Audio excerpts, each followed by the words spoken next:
Thank you, Mr. Speaker. It's a pleasure to follow the Minister for the Cabinet Office, and let me say to him, 35 minutes, it was a valiant attempt to defend the indefensible. Mr. Speaker, I congratulate the honourable member for Islington North for securing this necessary debate. Mr. Speaker, what we witnessed yesterday by the Prime Minister was an act of pathetic cowardice. A Prime Minister more focused on saving her own job and her own party than doing what is right for Scotland and the rest of the United Kingdom. A Prime Minister intent on railroading a deal that will make people poorer. Mr. Speaker, the Prime Minister promised she would take back control. This is a government that is out of control, out of its depth and increasingly running out of time. Back in 2014, Scotland was promised the strength and security of the United Kingdom, but instead we've been treated with contempt, left with a Westminster government in chaos and crisis. The Prime Minister promised an equal partnership, but instead she has silenced and sidelined the will of the Scottish people, the Scottish Government and the Scottish Parliament. Last week, this government was found to be in contempt of Parliament.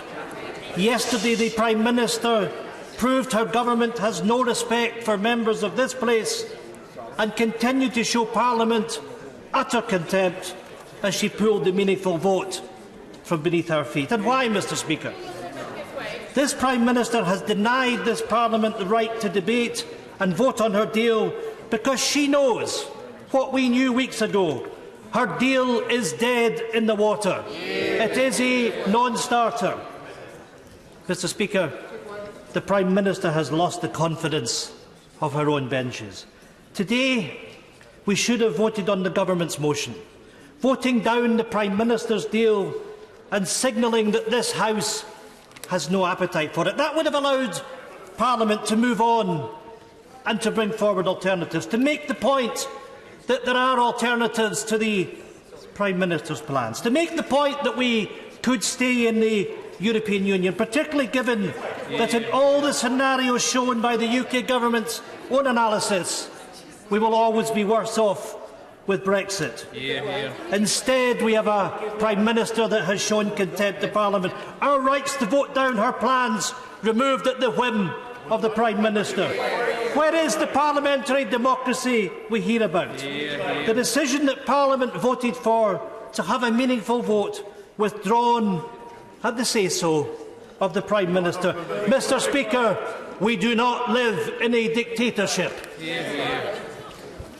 Speaker, I thank the right honourable member for giving way.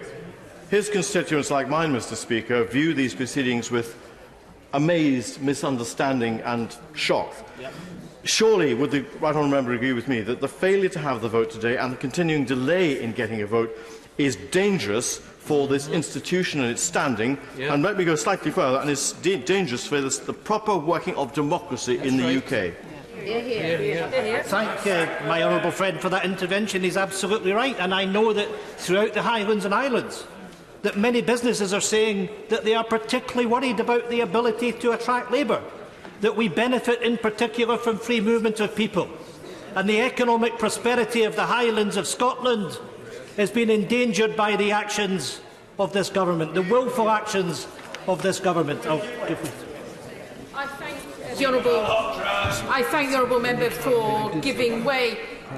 Would he agree with me as well that yesterday's decision by the Prime Minister didn't just impact this House but impacted the markets and our economy, with investors talking about how we'd experienced the pound had experienced the worst day since the 2016 referendum, and the government had left investors completely in the dark about what had happened next. Indeed, others went on to say that the delay was kicking the can further down the road, and we would not be surprised if Brexit uncertainty, which we estimate has knocked 0.5 percentage points off growth since the referendum, starts to weigh more heavily on the economy. This we can take directly to the Prime Minister's door. I have to say to the honourable member that we should reflect very carefully on what has happened over the last 2.5 years, because it was the case right after the Brexit referendum that the pound fell, and it's been under pressure ever since. And we know that the UK has fallen to the bottom of the G7 growth league over the course of the last couple of years. We know that inflation has been higher. We know that there has been an impact on people's pockets. Households on average have already been £600 lower as a consequence. And we have a responsibility, each and every one of us, to take the right actions that will deliver sustainable economic growth. And when the government knows that from each piece of analysis which has been conducted by it, that in all scenarios that people are going to be poorer under Brexit, the government has a responsibility to be honest with people about the risks of that. I will give way one more time, then I'll make progress. I thank my right honourable friend for giving way and commend him on a very powerful speech. I wonder if he would agree with me that the most disgraceful and despicable thing about what the Prime Minister has done by interrupting our consideration of her own plans is that yet again she is not taking the opportunity to reach out across the House, to listen to people, to revise those plans, but she is engaged in a sordid exercise to placate the ultra-right wing of her own party. Hear, hear. My honourable friend is spot on, and I would say to the Prime Minister she's missed opportunity after opportunity to take on the extreme Brexiteers in her own party. And if we go back to the time when the Prime Minister called the general election, and she came back with a minority administration, she had a responsibility to seek to work across the House. And she had a responsibility to work with the devolved institutions. At no point has the Prime Minister sought to do so. So the reason that we're in this situation, where the government is facing such a heavy defeat, where it's placated nobody, has been because of that lack of leadership of the Prime Minister, and the responsibility lacks at her door. I want to make progress because I'm aware that many people want to speak. The Prime Minister should not have the ability, in the middle of a 5-day debate, to simply halt proceedings. Our constituents and the rest of the world must look on aghast at what took place here yesterday. We now know that we may not get to vote on these substantive matters until the 21st of January, the last conceivable date for such a vote. The Prime Minister is trying to make this a binary choice on her deal or no deal. That is unacceptable, and this House cannot let that happen. The Prime Minister cannot succeed. The Prime Minister has committed a complete dereliction of duty. Running scared from the truth, this government has backed itself into a corner and is refusing to take a road out. The SNP has been firm that our position is that we wish to remain in the European Union. We want to continue to enjoy the socio-economic benefits of working in partnership with nations right across the continent. Whilst we respect that England and Wales voted to leave the European Union, we ask that the government respect that Scotland did not. Hear, hear. Mr. Speaker, it is now more notable than ever that this government doesn't care about respecting the will of the people of Scotland.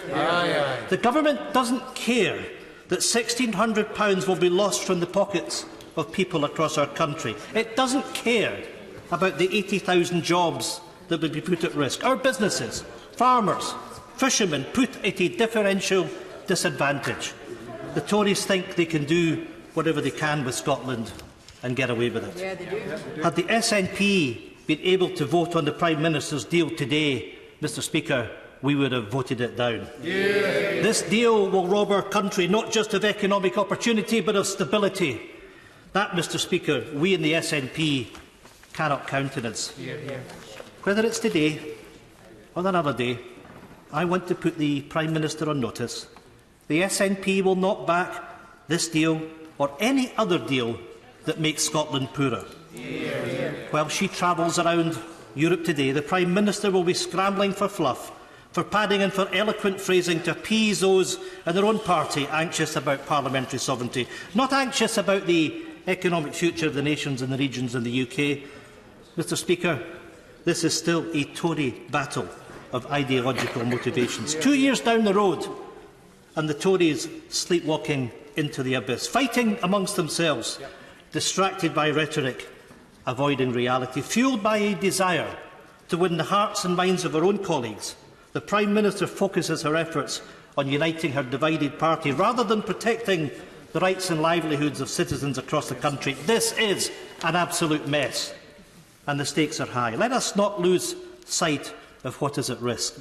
The eyes of the world are on this place. World leaders, our constituents, businesses and others watch on, holding their heads in their hands.